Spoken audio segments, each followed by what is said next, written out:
On the 2nd of April 2022, Bello formally declared his interest to contest the 2023 presidential election on the platform of the APC, supported by a socio-political group known as the Bello Ambassadors Network.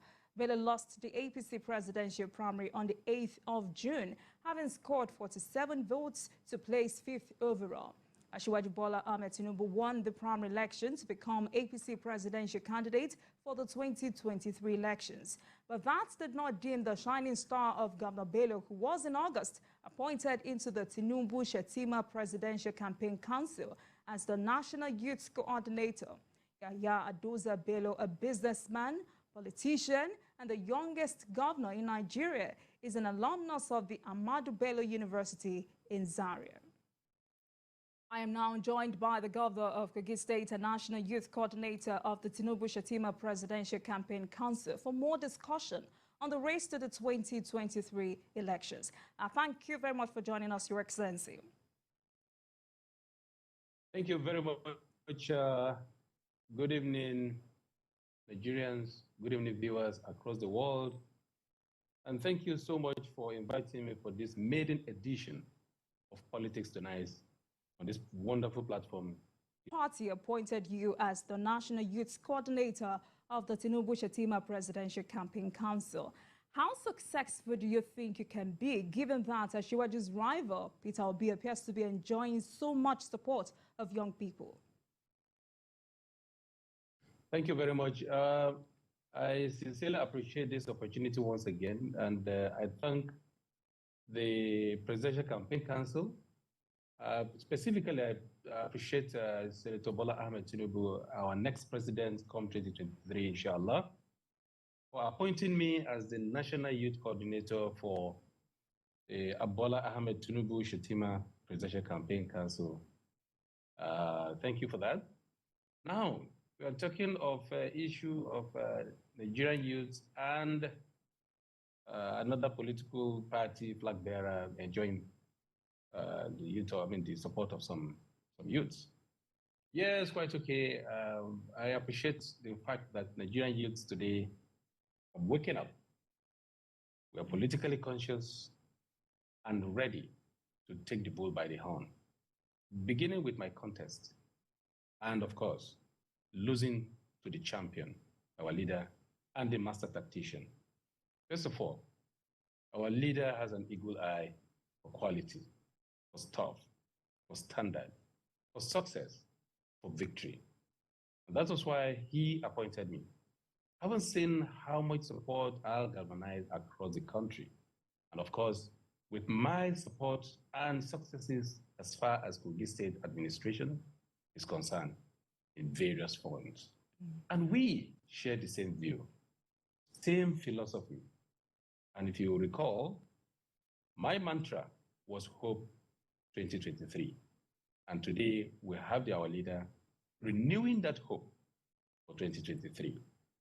We're talking of Bola Ahmed Tinubu. Bola Ahmed Tinubu today is a household name.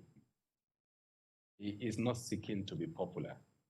He is seeking to serve.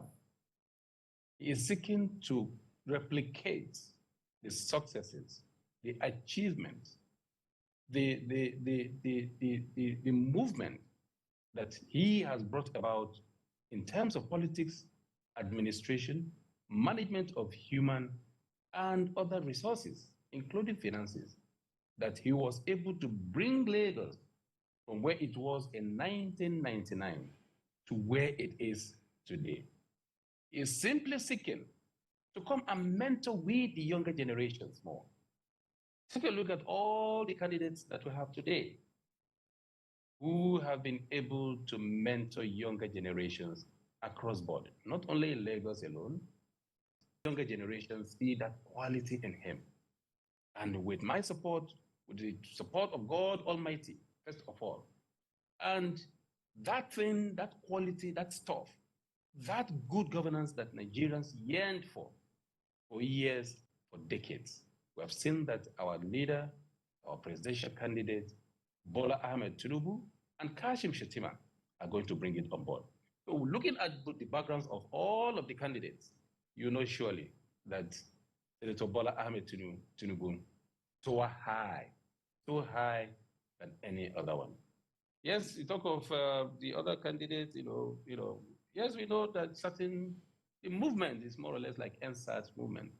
3 times I made a broadcast cautioning them and seeking that they get a proper leadership. And the same manner that some of my brothers, are taking this, their own movement, I think I will rather ask them to have a rethink. Ever since I was appointed, you discover that other people have lost steam. Look at the various movements so far, or walks, or rallies that have been conducted so far. We're just testing might. Look at Lagos, led by Tinubu himself, the son of our candidate. Look at Kano. Look at various other pockets of walks and rallies by Nigerian youths and Nigerian people for Bola Ahmed Tinubu. Irrespective of whatever, talks in the social media, attack in the media of our leader, we believe in him 100%. And I have decided to stake. I have decided to stake my integrity. I have decided to stake my all, to pull all the Nigerian youth, to galvanize the Nigerian youth for this great Nigeria that we are seeing ahead of us, that to be led by Senator Bola Ahmed Tinubu, the next president, and Kashim Shettima, the next vice president of the Federal Republic of Nigeria. Thank you. All right, then. But in the view of many, your party has not done well in the areas of economy and security. How then do you intend to convince Nigerians that APC deserves to retain power in 2023? When we are judging, you don't need to judge a man from the height of his success at the current moment. Judge him from the depth he is coming from. And this is a popular saying and that everyone knows. Look at where President Muhammadu Buhari, the government of APC, took Nigeria from. And look at the various setbacks that we recorded in terms of recession, back to back, in terms of the unfortunate COVID-19, in terms of the fall in the oil price, and currently what we are faced across the world when we are talking of Ukraine war. So when you look at all of this, this government has earned lesser in terms of value. And this government, under President Muhammadu Buhari, the APC, have done greatly in terms of value addition to the meager resources that have been recorded so far. Infrastructure, it is everywhere. People can see the road infrastructure that we inherited, and there are emerging ones. You see, in Nigeria today, if the government should open to you what it's fighting every day, then we'll be thinking Nigeria is coming to an end. In security, we don't fight it in the media. We fight it in the battlefield. The intelligence and the amount of money that is being spent in acquiring hardwares. After the reign of President Shehu Shagari, no any other president ever buy military and police hardwares like President Muhammadu Buhari under the same administration. Criminals, terrorists are being decimated every day, just like what I'm doing here in Kogi State and several other APC states. Let me even tell you that it is because of the performance of this administration of President Muhammadu Buhari and other APC governors that you see some governors from other political parties emulating. That is leadership by example. So we have a lot that we have achieved in this particular administration that we are going to churn out for the Nigerian people, especially the youths. Look at the social investment program of Mr. President. This is massive. It has never happened in the history of this country. If you look at the past administration, look at even Shuapi. How was it even managed? Shuapi was so managed that it was partisan, used to support or to give it to political hallelujah men. But in this administration, Mr. President does not discriminate. When Mr. President came up, more than 27 or almost 30 states could not pay salary, including Kogi State. Mr. President gave us bailout fund that we were able to use to clear our outstandings. And today, majority of the various states, including Kogi State, were not owing a dime of any civil servant. So that is performance. Look at the agricultural revolution. We were going into a doom. Mr. President revolutionized agriculture in this country. And we were near food sufficiency until COVID-19 struck again. And again, Mr. President is injecting heavy funds to ensure that agriculture, we benefit from our soil. The soil is fertile. Mr. President said we should produce what we eat, and we should eat what we produce. You could see that Mr. President at a point has to even close the border. It took a heavy toll on some people who were used, but a focused leadership. And several other. If I want to continue today, we will not stop. But for now... Right, Your Excellency, we'll definitely get back to that. But let me quickly take you up on the infighting within the ruling APC. Infighting which caused the party to lose Edo, Adamawa, Bauchi, Oyo, and even Osun State. How convinced are you that the party is united enough going into this election? APC is united. APC is strong. APC is poised to win the general elections. Almost majority of the states for governorship, majority in the National National Assembly and State Houses of Assembly. Let me tell you, it is unfortunate. In an evolving political system, we are bound to make certain mistakes. The mistakes of the past, we have learned from it. And we are so solid and strong. No rivalry, no division within APC state. Here is Mr. Bola Ahmed Tinubu, our leader and the next president by the special grace of God. Immediately after the convention that produced him as our standard flag bearer, he began to visit all the aspirants, including myself here today, including even aspirants who withdrew, including some people who just indicated interest and never buy form or never contested. He visited all of us, galvanized all of us, and all of us are in the presidential campaign council today. Nobody rejected. But that is not the same in another political party. So that is to tell you how united and strong we are. Ignore any social media posting or misrepresentation of any talks by any leader within the party. I can assure you that no political party is as strong as APC and ready to win the next general election by the special grace of God. All right, then. You led the registration drive of new members into the APC last year. What are those significant gains that the party made as a result of that exercise? Before prior to the mobilization and that particular registration, APC had barely about 8 to 9 million membership across the country. And the leadership of the party, starting from Mr. President, decided that, look, let Nigerians own this particular party. Let them judge us. Let us even test our strength. Let us see who is interested to join our political party. The leadership of the party appointed me to be the coordinator of youth, women, and people living with special needs, mobilizing them into the party. To the grace, to the glory of God, we have over 41 million members and still counting. And that took place when there was even COVID. That took place almost when we're just coming out of economic recession.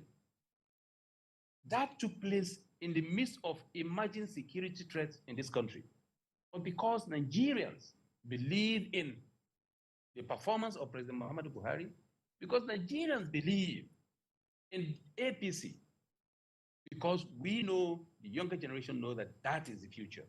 That is the only party that have given opportunity to younger generation to excel. I am a living example. So we could record that huge success.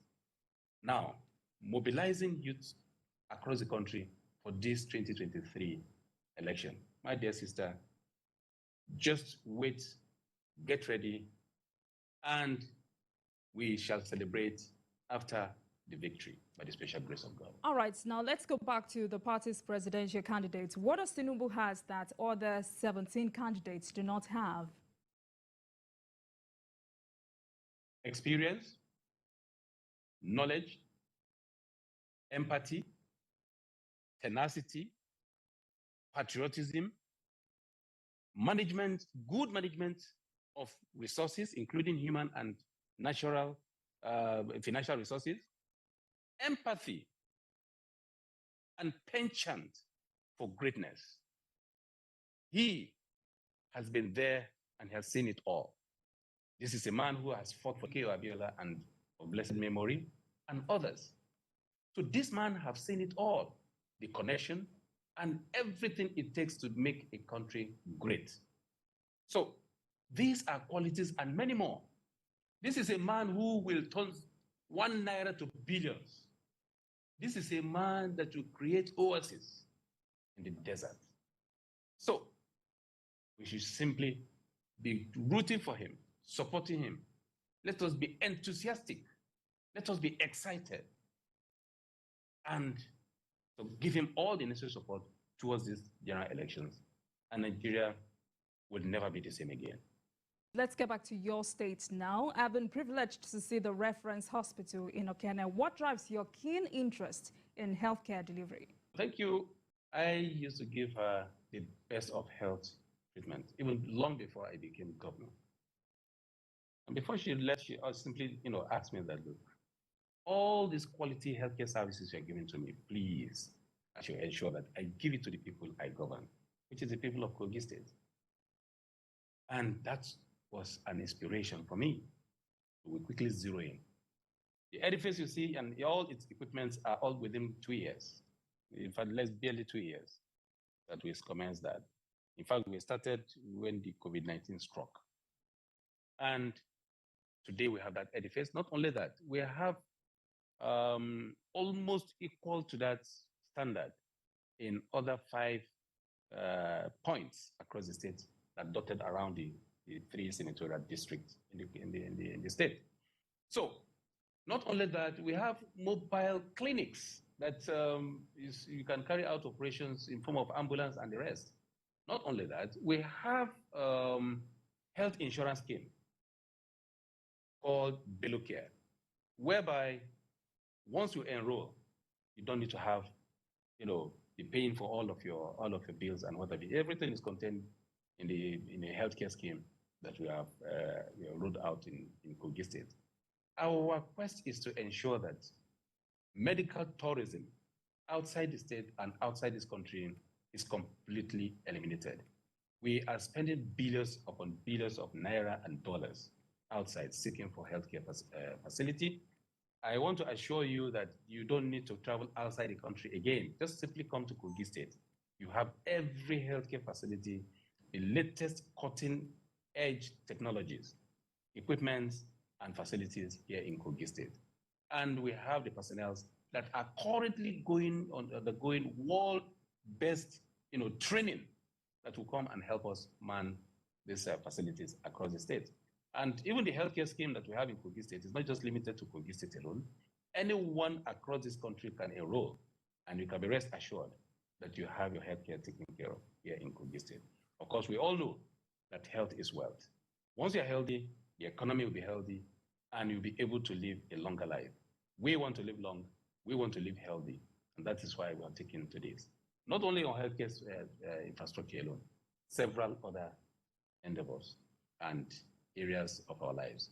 We have touched them and we're doing our best. All right, Governor Bello, it appears the FCC targets Kogi State. I would like to know, is your government really transparent or above board? We award weights that can rate and evaluate performance in terms of transparency and accountability and prudent management of resources and driving revenue into our coffers that can manage. I mean, nobody can measure or access it than the World Bank, and even the ICANN. Several other rating bodies have given us accolades. You see, when you have an agency that is headed by somebody who is more or less half educated, who cannot differentiate between assets and liability, simple commerce, secondary school commerce, that you collected bailout, you expended it, and all the records are there. Within 24 hours or less than 24 hours of that newspaper, and then somebody is still holding on to that, I think he's looking for something else. And what that which is looking for, he will never find it. And that, I believe, the law will take its course. That is all I can say for now. All right, so Nigerians would like to know, are you at this stage shopping for a successor? Because we understand many of your aides are said to be keen about succeeding you. In Kogi State, I have trained and brought up leaders from the grassroots to the state level, and some have even pushed them to the national level. Everyone is qualified. Everyone is poised. Any one of them that may take over from me will continue from where I stop. It's a contest. We're going to leave it open, and we will allow the full democratic process to take its course. And anyone that God Almighty choose to succeed me is as competent like me, or even more than me, because these are the people that we put together that made us to have all of these successes today. So I have a very strong team, my aides, and even within the Kogi as a citizen. All right. Finally, some of the worst roads in Nigeria are in Kogi State. The Okene-Abuja Road, Kaba-Ilorin Road, the seemingly abandoned Ganaja Road in Lokoja, and many others. What are you doing to bring the attention of the federal government to these roads, given that they are federal roads? I have paid visits to the Honorable Minister for Works severally. The Kogi State House of Assembly have paid visits to him. The National Assembly members from Kogi State have paid visits to him. Other well-spirited Nigerians have paid visits to him. They've clamored. There has been demonstrations, on the state of our road in Kogi State, especially. And at all times, the problem is usually no money, no fund, no fund. And actually, I can understand the financial crunches that is hitting the federal government. So I don't think it is his wish to leave our states in deplorable state as it is today. You recall that the last flood that occurred in Kogi State cut off the road between Kogi State and FCT, resulting into long queue, and even the FCT felt the impact. Southern part of the country felt the impact. Northern part of the country felt the impact. So he has promised that he's going to do something, and he has started, by fixing the Muritala Mohammed Bridge, the second lane. He has started, and I want to believe he's going to continue in that and ensure that a speedy completion of that particular job and other roads that are begging for attention. The Ganaja road has been awarded by the federal government. I'm sure they're just waiting for mobilization. It was awarded to Tech, and they're waiting for mobilization, and I think they will take it up. The Kaba of Muaran to Ilorin Road, it has started from the angle of Ilorin side, and we are craving that they should come and start from this other angle as well. It's being handled by CECC. I think so. I think that is the contractor. I think they will do something about it. So we should just be patient a little. I believe federal government is going to attend to our roads. Between Lokoja and Okene, work is moving, but at snail speed. I want to believe that as our finances or the finances of federal government improve, he is going to ensure that work in that particular area. If you compare some of these works, with we in Kogi State, majority of the state roads that we took, when this flood came, to my dismay, everything stood the test of time. And I thank all of the contractors who handled the state roads. The quality is even higher than what you can ever imagine across the state. Thank you. All right, talking more about flood, and since Kogi State is one of the most disturbed states in the country, I would like you to react to that and what you are doing in your own capacity. The most what? Talking more about flood, since you mentioned it, and Kogi State is one of those states really disturbed by this issue. I would like you to react to that and what you're doing in your own capacity. Well, flood is a natural disaster, and we've been experiencing it since 2012 up till date. It's occurring almost every 2 years. Yeah, and then we are usually most feeling the impact. Especially the two rivers, Rivers Niger and Benue, here being the confluence. What we did, or what we've been doing, first of all, is to sensitize our citizens to leave the floodplain, and they always cooperate with us. Only that the resources to relocate them completely from the floodplain is not there. We have built embankments along the river, and most times when the rivers come, when the flood comes, it's helping to serve as a buffer. And then the federal government are equally assisting us to relieve materials and other well-spirited Nigerians. But in the long run, we are already discussing with Power China to ensure that we create dam across the Niger and Benue for other purposes, and ensure that everything is taken care of. Thank you. All right. So finally, before we let you go, what kind of president does Nigeria need in 2023? A president that is full of strategies, tactics, experience, knowledge, connected, exposed. A president that have performed as in his previous responsibilities. A president that is going to galvanize the younger generation, looking at the past experiences. A president that is going to further unite the country, that is going to further secure the country. A president that is going to add to the economic improvement of this nation. Like I said, look at what Asiwaju Bola Ahmed Tinubu have done in Lagos. He exemplified that particular person. By the grace of God, be the president that is going to take us to the promised land. All right. Thank you very much, Your Excellency Governor Bello, Governor of Kogi State. Thank you for joining us on the maiden edition of Politics Tonight. We should let you go now.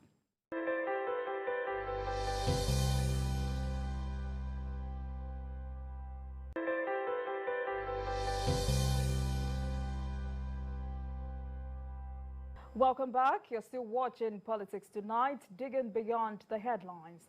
And now to our interview with the guest of the day. From a deputy governor in 1999 to the Senate minority leader in 2019, Yinaya Harcourt Abaribe has destroyed the Nigerian political scene with great partnership.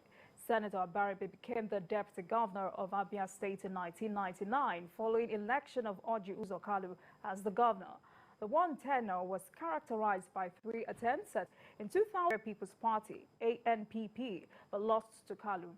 Abaribe did not get deterred by the hostilities and defeats he faced as he was elected as the senator representing Abia South Senatorial District of Yaba State in April 2007 on the platform of the People's Democratic Party, PDP. He was re-elected into the Senate in 2011 and 2015 on the platform of PDP, as well as in 2019 when he was appointed as the minority leader of the Senate on 13th of June 2019. On 22nd of June 2018, Abaribe was arrested by the Department of State Services DSS in Abuja over alleged links to the indigenous people of Biafra, IPOB, being one of the sureties for the leader of the group, Nnamdi Kanu. Before he was released, Abaribe is an outspoken senator who often contributes to debates on national issues, including his call on President Muhammadu Buhari to resign over insecurity in the country. In May 2022, Abaribe resigned as minority leader of the Senate and moved from the People's Democratic Party, PDP, to the All Progressive Grand Alliance, APGA. Abaribe is the All Progressive Grand Alliance, APGA candidate for the 2023 elections. I am now joined by the candidates of the All Progressives Grand Alliance, ABGA, and immediate past Senate Minority Leader, Abaribe. Thank you for joining us, distinguished Senator. It's my pleasure to be here. All right. Now let's get started. Many never believed you could ever leave the PDP. So let me ask you this question. Why did you leave the PDP?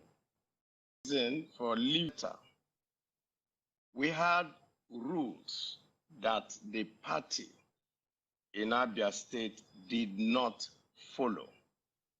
And despite my complaints to the leadership of the party in Abuja, they turned a deaf ear to all complaints.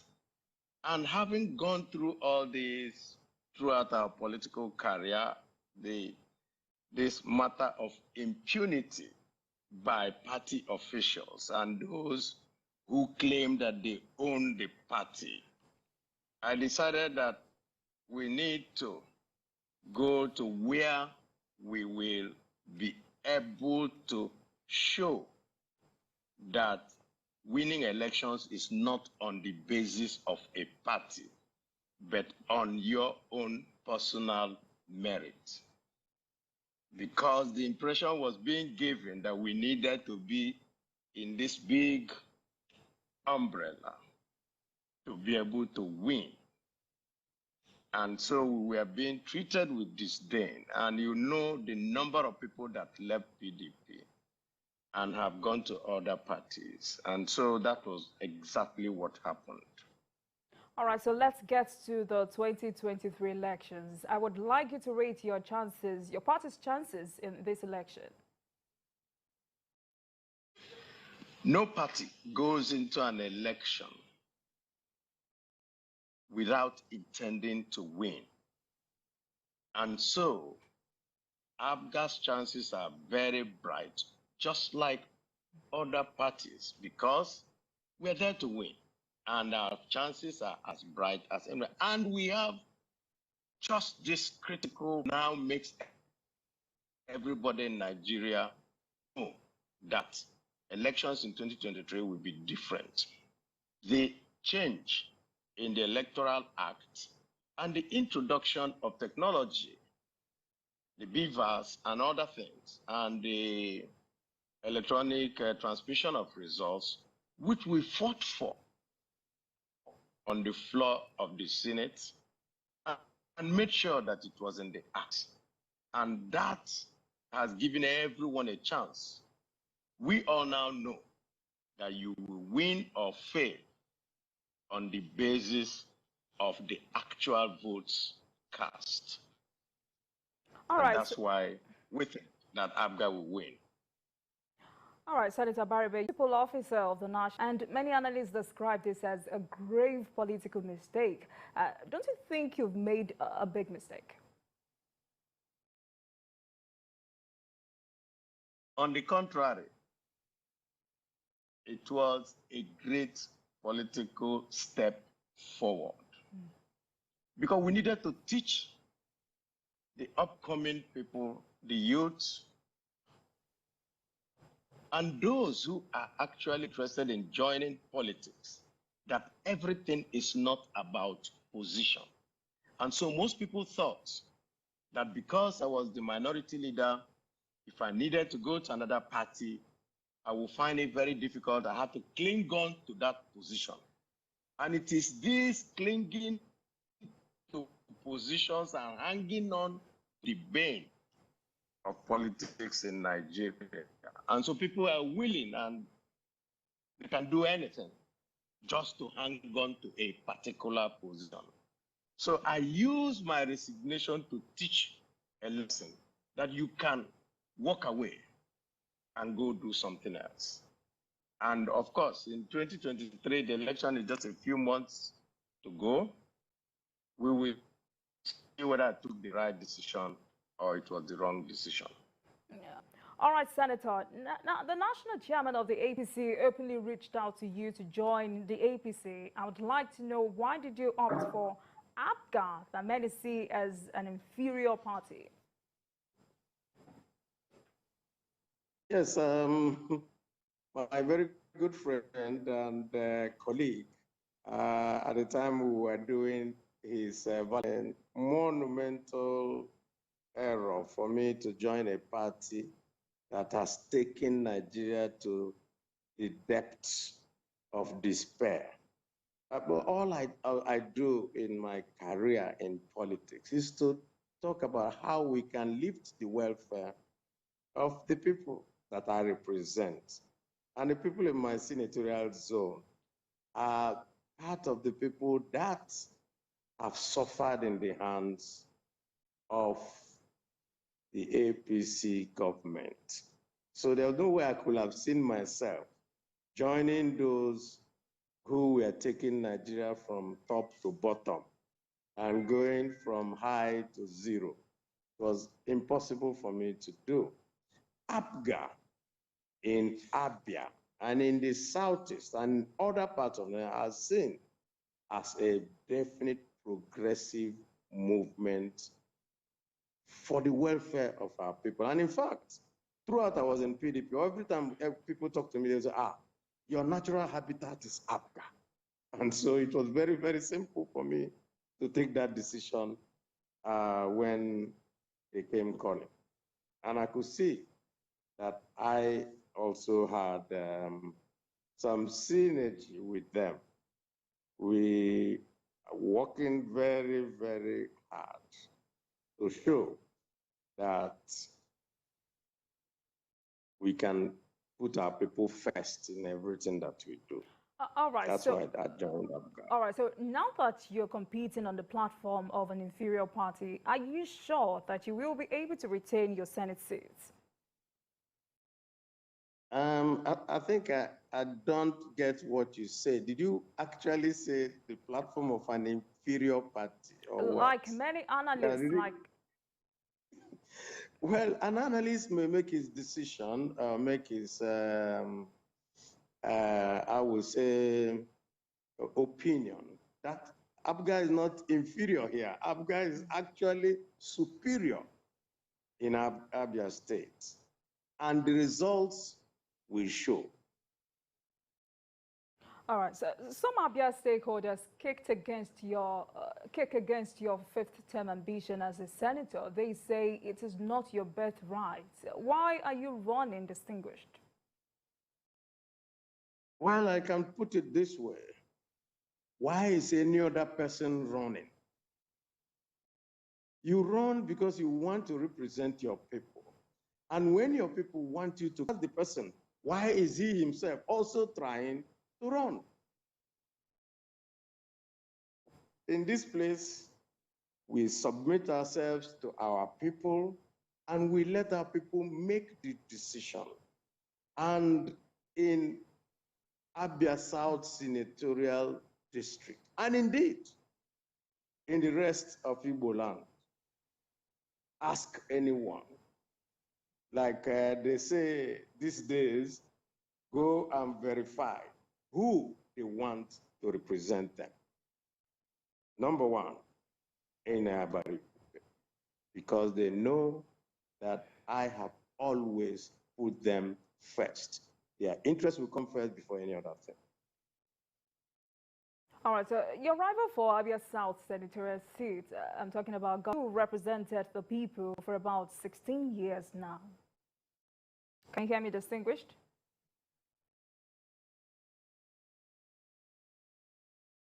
I'm sorry, I didn't get your last question. All right, so I asked about if your... you could repeat it, please. All right, I was asking your rival for Abia South Senatorial District. I'm talking about Governor Bello, blames you for lack of federal presence in Abia State. So I'm asking, how well have you represented your people in the last 16 years?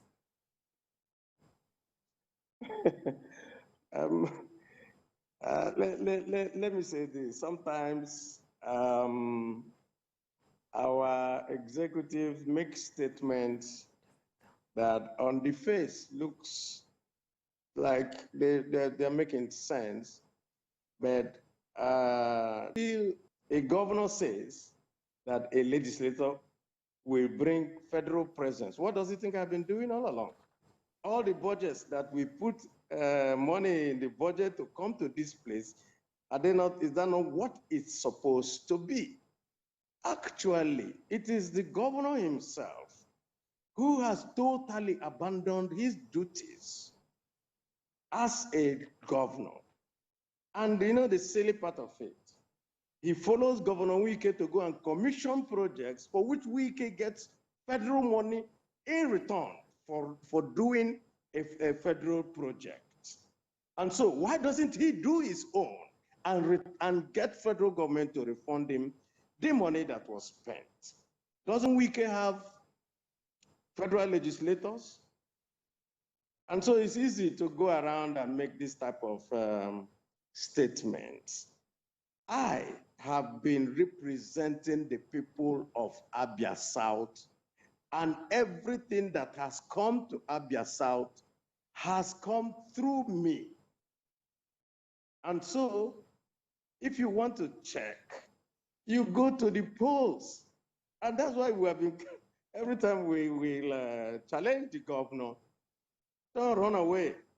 Let's go and meet at the polls and let the people of Abia South take the decision whether I have been representing them or whether I have brought federal presence to this place. And besides that, we ask a simple question. What is federal presence? That's the question you ask. Part of the reason why I stand up on the Senate and talk about the despicable treatment of the people of the Southeast is because there is a deliberate policy from the federal government not to do anything here. And we expected that somebody who has executive authority will back our cries at the federal legislature. But people stay here and continue to play good boy and think that by pandering to the wishes of those inside Aso Villa, things will be good for our people. Of course, it won't. You can only get something there by insisting on your rights, being Nigerians. We are all Nigerians, and we should be treated equally. And so anybody who says we haven't done anything, let him show the evidence. The evidence is there. All right, we Senator. have a road that goes from Aba to Port Harcourt. Nobody has driven it for so many days, and even trailers were parked on the road the other day, and they said they won't go anywhere because nobody's doing anything about it. Who ought to do it? We put it in the budget, we funded it, and the ministry all went ahead to award contracts on it. So what else will I do? The job of a chief executive of a state is once his people have done the nitty-gritty, he now steps in as chief executive. You don't sit around in Moaya and all that and be walking around from one place to the other, calling yourself integrity. All right, Senator, let me quickly... The people of Abia South will take... Okay, please make your final points. Please go ahead. Yes, please. Run up to the 2023 presidential election, how will you rate his chances? Do you see him and his party as capable of causing an upset in this coming election? Well, what I can tell you about Peter Obi is this. He has changed the dynamics of politics, whether advertently or inadvertently. He has now turned around to be a symbol for what people don't all want in the country called Nigeria. And so I doff my hat for him and wish him well, because he has also done one singular thing for the Southeast, which is to be that we are on the table. Whether he wins or not, what is important is that you're seen at the table. And so, for him and for our own Peter, don't forget that Abga has a Peter too, that is running for the president of Nigeria. We want to wish them well and ask them to go out there and make a change. not the APC change that took us from top to bottom. And Ohanese's angry reaction to the governor's outburst. I think that that matter had been roundly treated by Peter himself. He said, Soludo remains his governor, and that government is a continuum. Whatever he hasn't done, the present governor, Soludo, will do it. And both of them have agreed that they are friends and so I don't think that there's any more for us to add to that. Any other thing will simply be stoking fire in a bush that we do not want to continue, because we think that there are two great Igbo sons who have done well for this country, who have also contributed in different ways in this country. And now that the matter has been rested by Peter himself by saying he remains his governor, I think we should leave that matter. Okay, let's talk about Nnamdi Kanu's predicament. You once stood surety for him before you were discharged of the bond. What's your position regarding his recent legal victories in his battle with the federal government? I think we issued a statement recently. Once the appeal court confirmed the decision of the lower court to free him. And we said that government has a chance to play the role of reconciliation of everybody.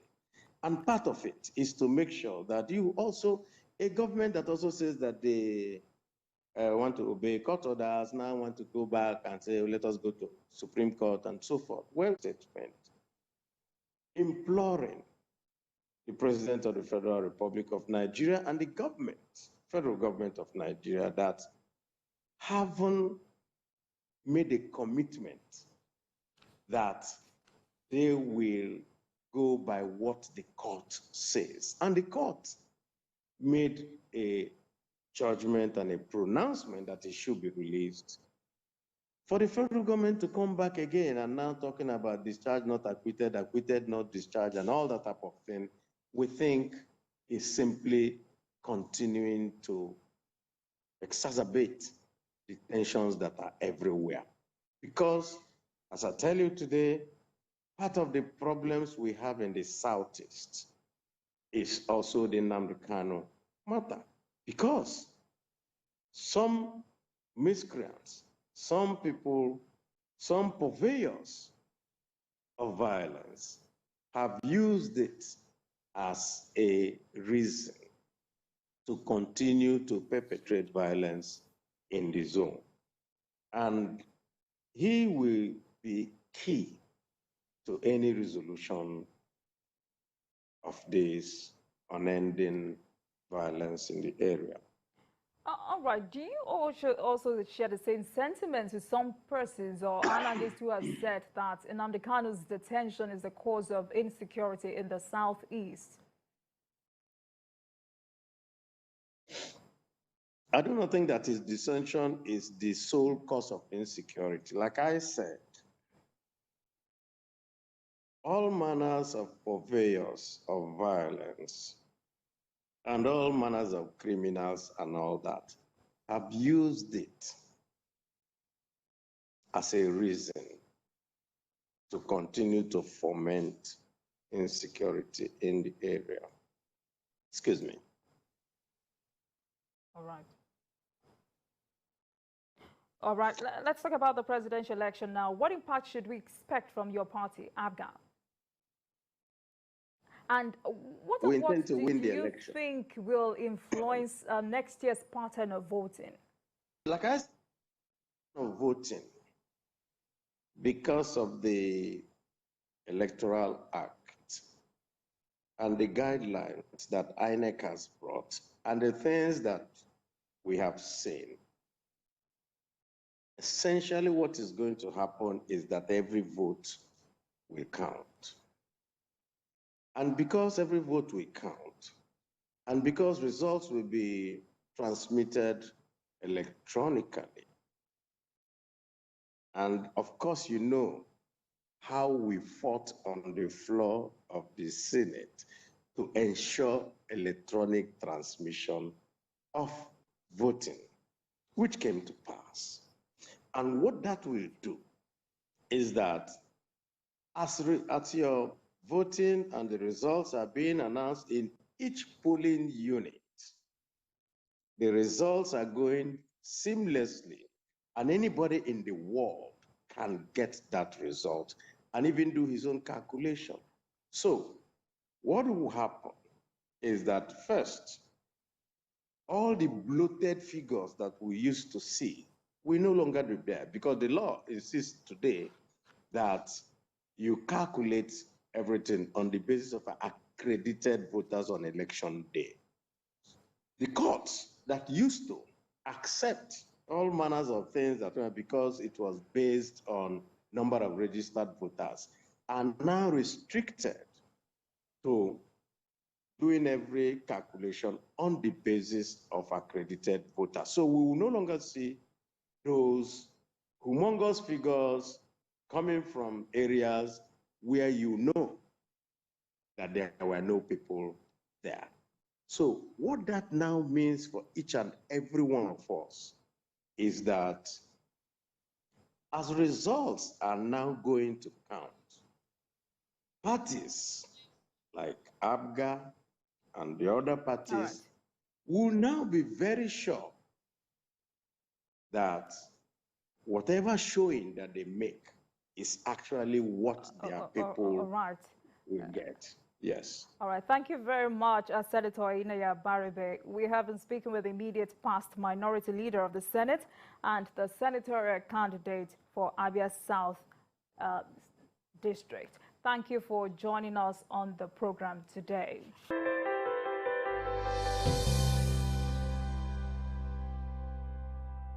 So, all in favor say aye.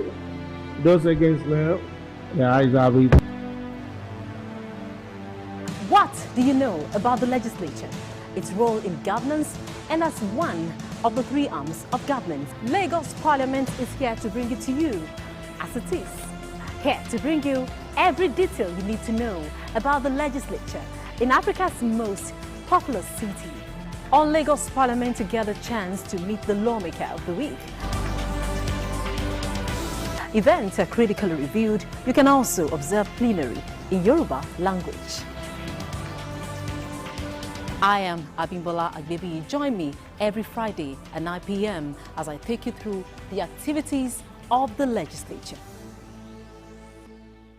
In Nigeria and across the globe, mingle with people and brands that make the cut and the personalities that keep reinventing the trends and traditions in the marketing world. All are exciting one-stop shop for marketing vibes. Marketing Edge on TV. You are always right on time with the right people and movers and shakers of the world of marketing as they share their views and ideas on the business and challenges of advertising, corporate affairs, media strategy, and the unfolding exciting world of digital marketing. Join the trendsetters and key decision makers as they shape opinions and project into the future of the marketing landscape for 30